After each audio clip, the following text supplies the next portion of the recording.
कहानी की शुरुआत में हम टोक्यो में एक आम सा दिन देखते हैं, जहां कुछ लोग अपने काम में बिजी थे तो कुछ लोग ट्रेन पकड़ने की जल्दी में, ताकि अपनी मंजिल तक पहुंचने में लेट ना हो जाएं। सभी यात्रियों के बैठते ही ट्रेन सर पर दौड़ना शुरू कर देती है। वहीं लोग भी अपने अपने फोन्स में बिजी हो जाते हैं। तभी एक बोतल का ढक्कन लुढ़कते लुढ़कते अचानक से गायब हो जाता है। ढक्कन के गायब होते ही सभी के फोन्स पर एक अर्थक्वेक अलर्ट का मैसेज आता है और नेटवर्क गायब हो जाते हैं। वहीं ट्रेन की स्पीड अब पहले से ज्यादा तेज हो चुकी थी। ट्रेन भागते भागते एक टनल में जाती है, जहां एक वार्म होल होता है। ट्रेन जैसे ही उस वार्म होल से टकराती है, एक जोरदार झटका सभी यात्रियों को बेहोश कर देता है। कुछ देर के बाद जैसे तैसे लोग की आंखें खुलती हैं और ये ट्रेन से बाहर निकलते हैं और बाहर का नजारा देखकर इनके पैरों तले जमीन खिसक जाती है, क्योंकि जहां पहले ऊंची ऊंची बिल्डिंग्स, लोग, सुविधाएं थी, वहीं अब सिर्फ जंगल, बेजान बंजर जमीन थी। सभी को घबराता हुआ देखकर शिरहामा नाम का लड़का इन्हें शांत करता है, क्योंकि वो एक फायर फाइटर था और ऐसी सिचुएशन में लोगों को शांत करना उसका काम था।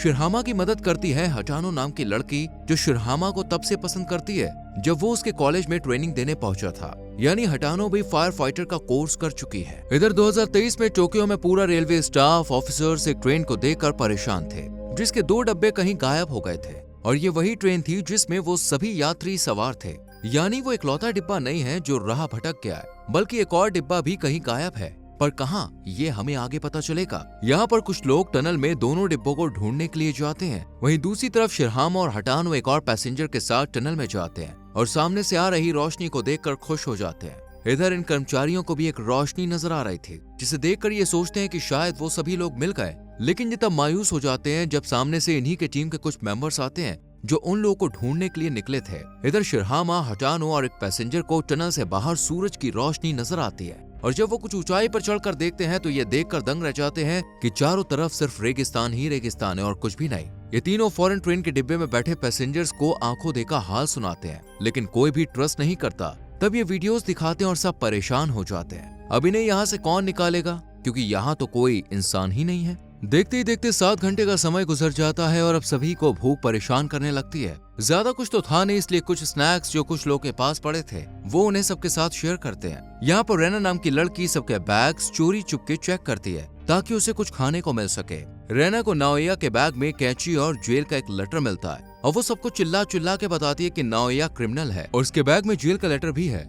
नाओया सबको समझाने की कोशिश करता है, लेकिन कोई उसकी नहीं सुनता, इसलिए उसे बाहर जाकर रहना पड़ता है। कुछ देर बाद यहाँ पर एक लड़की जो अपने साथ फ्रूट्स लेकर चल रही थी, वो सभी को फल देती है और एक लड़का खाते हुए अपनी वीडियो बनाता है। वीडियो देखने पर पता चलता है कि रेना सभी के बैग से चोरी कर रही थी, इसलिए शिरहामा और हटानो नाओया को ढूंढने निकल जाते हैं। इधर नाओया एक खाई में गिरने ही वाला होता है कि तभी शिरहामा उसे बचा लेता है और नाओया उसे बताता है कि वो असल में एक हेयर ड्रेसर है, इसलिए उसके बैग में इतनी कैंचियां थी। हालांकि वो उस लेटर का राज अब भी नहीं खोलता। जैसे तैसे दिन गुजरते हैं और रात को कुछ लोग सो जाते हैं, जबकि कुछ अब भी बहुत परेशान थे। अगली सुबह तक लगभग हर कोई ये उम्मीद छोड़ चुका था कि वो कभी भी यहाँ से बच के जा पाएंगे, कि तभी शिरहामा कहता है कि वो सबको बचा लेगा। ये बात नाओया को गुस्सा दिला देती है और वो शिरहामा से सवाल करता है कि वो सबकी मदद क्यों कर रहा है। इस पर शिरहामा की एक छोटी सी कहानी के जरिए पास्ट में जाते हैं, जहाँ शिरहामा की गलती की वजह से उसके दोस्त ने अपने दोनों पैर गंवा दिए थे और उस दिन शिरहामा ने ज्यादा से ज्यादा लोगों की मदद करने की कसम खाई थी,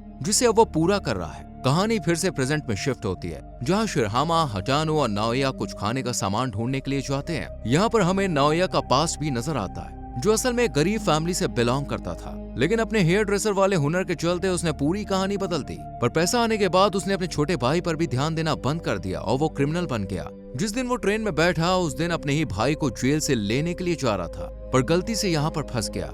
इधर कुछ लोग बाहर का एरिया एक्सप्लोर करने के लिए निकलते हैं, जहाँ एक आदमी को एक बड़ा सा टावर और बायोलॉजिस्ट को एक पौधा मिलता है। दरअसल ये टावर 2026 तक कंप्लीट होने वाला था, जबकि ये पौधा 2023 के लगभग 30 साल बाद उग सकता था। इन दोनों ही चीजों को देखकर ये समझ चुके थे कि ये सब किसी तरह फ्यूचर में आ गए। इधर 2023 में टोक्यो की गवर्नमेंट ऑफिशियल ट्रेन के 2 डिब्बों के गायब होने की अनाउंस करती है और बताती है कि इन डिब्बों में करीब 100 लोग थे। यहाँ शिरहामा, हटानो, नाओया और बायोलॉजिस्ट पानी की तलाश में निकलते हैं, क्योंकि सभी को अब जोरों की प्यास लगी थी और पानी के बिना ज्यादा टाइम तक सरवाइव करना भी मुश्किल था।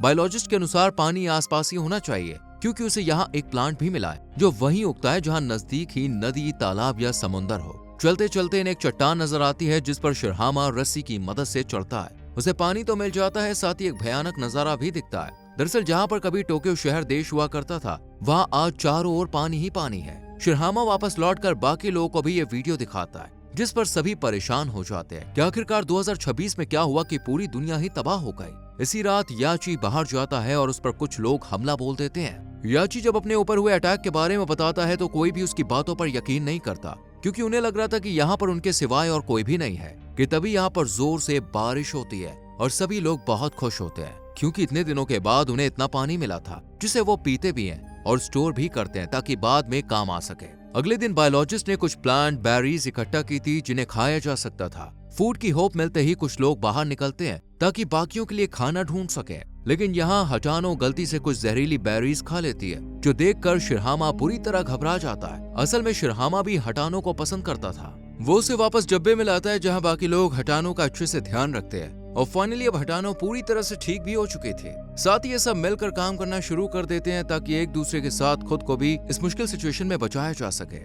दिन भर ये सब मेहनत करते हैं और रात को पार्टी। अगले दिन बायोलॉजिस्ट कहता है कि आसपास कोई नदी नहीं हो सकती, इसलिए शिरहामा, बायोलॉजिस्ट और एक पैसेंजर नदी की तलाश में जाते हैं, लेकिन जंगल में कोई उस पैसेंजर को बुरी तरह से घायल कर देता है, यानी यहाँ पर इनके अलावा भी कोई और था। खैर, शिरहामा इसे वापस डिब्बे में लाता है और जड़ी बूटियों की मदद से ये सब इसे ठीक भी कर लेते हैं। तभी यहाँ पर याची आता और बताता है कि वो एक सिक्योरिटी कंपनी में काम करता था और उसे जाल बनाने आते हैं, जिनकी मदद से ये उन लोगों को पकड़ सकते हैं जो इन पर हमला कर रहे थे। बाकी सब भी याची की बात को एग्री करते हैं और जाल बनाने का काम शुरू करते हैं। इसी बीच हम शिरहामा और हटानो को देखते हैं जो एक साथ जंगल में थे। तभी उनकी नजर एक बच्चे पर पड़ती है, जिसका पीछा करते करते ये दोनों एक नदी तक पहुँचते हैं और बच्चे के कहने पर वहाँ रात तक इंतजार भी करते हैं। रात को यहाँ बच्चा और नाया दोनों पहुंच जाते हैं और ये तीनों बच्चे भी पीछे पीछे वहाँ पहुंचते हैं जहाँ दूसरे ट्रेन के सर्वाइवर मौजूद थे। यहाँ ये तीनों यामामोटो से मिलते हैं और बातों ही बातों में यामामोटो बताता है कि वो लोग गलती से 2060 में टाइम ट्रेवल कर गए, और ये सब तब हुआ जब सभी देश स्पेस में जीत हासिल करने की होड़ में सैटेलाइट्स पर सैटेलाइट्स लॉन्च कर रहे थे। लेकिन तभी एक सैटेलाइट एक एस्टेरॉइड से टकराई और पूरी दुनिया तबाह हो गई, और ये सब 2026 में ही हो चुका है। यामामोटो ने यहाँ पर एक रेडियो भी ठीक किया था जो फिलहाल खराब है। शिरहामा ये सब अपनी टीम को बताता है, जिस पर सभी सोचते हैं कि शायद भगवान ने उन्हें दुनिया को बचाने का मौका दिया है, लेकिन यहाँ से वापस पास्ट में कैसे जाना है ये कोई नहीं जानता था। अगले दिन सभी तालाब में नहाते हैं, अपने लिए बाथरूम बनाते हैं और मछलियों से पेट पूजा भी करते हैं। वहीं याची सबसे दूर एक लकड़ी का टॉय बनाकर उससे बातें करता है कि तभी उसकी नजर बायोलॉजिस्ट पर पड़ती है, जिसे एक ग्रीन कलर का पत्थर मिला था। याची फौरन यामामोटो को इस पत्थर के बारे में बता देता है और कुछ खाना मिलने पर प्रॉमिस करता है कि वो इस ग्रुप की हर इन्फॉर्मेशन टाइम से उस तक पहुंचाता रहेगा। इधर हटानो और रैना किसी बात पर झगड़ने लगते हैं, जिस वजह से रैना गुस्से में हटानो को धक्का देकर एक गड्ढे में गिरा देती है, जहाँ इन्हें एक आदमी की लाश नजर आती है और ये दोनों बुरी तरह से डर जाती है।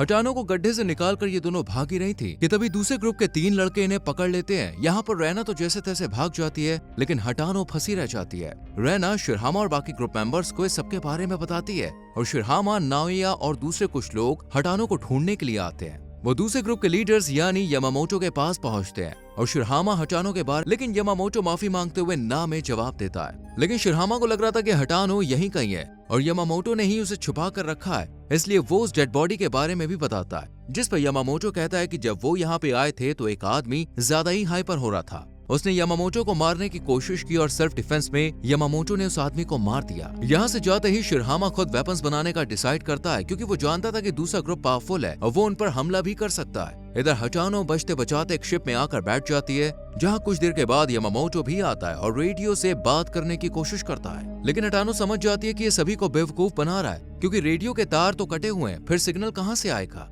हटानो यामामोटो की सच्चाई सबको बताने के लिए कहती है, लेकिन यामामोटो उसे यहीं बांध कर निकल जाता है। इधर शिरहामा के ग्रुप ने काफी हथियार बना लिए थे, लेकिन इससे पहले ये दूसरे ग्रुप पर हमला करते, वो ग्रुप इन्हीं पर धावा बोल देता है। दोनों ग्रुप्स के बीच में खूब मारामारी होती है, पर तभी यहाँ पर हटानो पहुंच जाती है और यामामोटो की सच्चाई बताकर यह फाइट यहीं रुकवा देती है। इसके बाद यामामोटो भी अपनी लीडरशिप छोड़कर चला जाता है। दूसरी तरफ 2 लोग जो शिरहामा ग्रुप के थे, उन्हें एक बिल्डिंग में कुछ हरे रंग के पत्थर नजर आते हैं। वहीं 2023 में एक साइंटिस्ट जो उस टनल की स्टडी कर रहा था, वो समझ जाता है कि ट्रेन एक सुपरनोवा एक्सप्लोजन की वजह से टाइम ट्रेवल कर गई है। दरअसल सुपरनोवा एक्सप्लोनेशन एक फिनोमेना होता है, जहाँ कोई स्टार जब बहुत बूढ़ा हो जाता है तो उसके ब्लास्ट होने पर एक एनर्जी रिलीज होती है। इसी एनर्जी ने 2023 और 2060 की टाइमलाइन को एक साथ जोड़ा और ये सब टाइम ट्रेवल कर गए। इधर ट्रेन में भी एक लड़का सेम फिनोमेना को एक्सप्लेन कर ही रहा था कि तभी यहाँ पर एक भयंकर तूफान आता है और सभी डिब्बे में वापस आकर बैठ जाते हैं। याची भी डिब्बे के अंदर आता है, लेकिन वो डिब्बे में नहीं बल्कि उसी टनल के पास जाना चाहता था। इसलिए याची डिब्बे के इमरजेंसी गेट को खोल देता है और टनल में सभी को एक वार्म होल नजर आता है जो याची की डॉल के साथ साथ कुछ ऑब्जेक्ट्स को अपनी तरफ खींचता है और तूफान के थमते ही गायब हो जाता है। वहीं 2023 में याची की डॉल स्टेशन पर खड़े ऑफिसर्स के कदमों में गिरती है, जिसे देख ये सब हैरान रह जाते हैं। लेकिन यहाँ पर इन लोगों को समझ में आ गया था कि वापस अपने टाइम में जाने के लिए इन्हें उसी वार्म होल की और वार्म होल के लिए एनर्जी सॉलिड ऑब्जेक्ट की जरूरत है।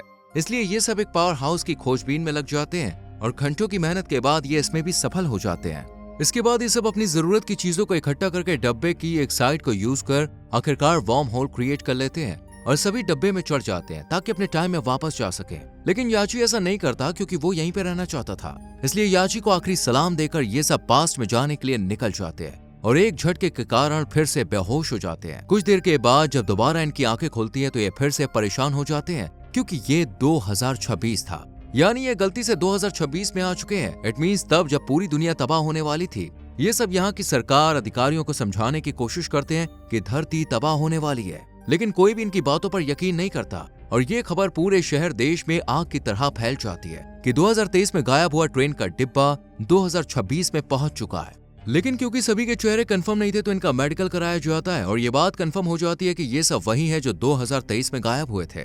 इसके बाद वही साइंटिस्ट जो एस्टेरॉयड पर रिसर्च कर रहा था इनसे मिलने पहुंचता है। वहीं एक रिच लेडी जो उसी ट्रेन की पैसेंजर भी रही है वो डायरेक्ट डिफेंस मिनिस्टर के पास पहुंचती है, जहां पे उसे पता चलता है कि सरकार सब जानती है और इस खतरे को टालने की कोशिश भी जारी है। आखिरकार वो दिन भी आ जाता है जब धमाका होना था। सभी उदास थे क्योंकि ये नहीं जानते थे कि आज के बाद इनमें से कोई जिंदा बचेगा या नहीं। पर शाम होते होते सभी के चेहरे खिल उठते हैं क्योंकि आर्मी, सरकार और साइंटिस्ट अपने मिशन में कामयाब हो गए थे, यानी कि एस्टेरॉयड अब धरती से नहीं टकराएगा। और इसी के साथ ये कहानी यहीं पर खत्म हो जाती है। तो दोस्तों, कैसी लगी आज की टाइम ट्रेवल कम एडवेंचर और सस्पेंस से भरपूर ये स्टोरी? हमें कमेंट करके जरूर बताएं। वीडियो पसंद आई हो तो लाइक करें, शेयर करें और चैनल को सब्सक्राइब करके बेल आइकॉन प्रेस करें, जिससे आने वाली वीडियोस आपसे मिस ना हो। मिलते हैं आपसे अगली वीडियो में। Till then, bye bye, take care.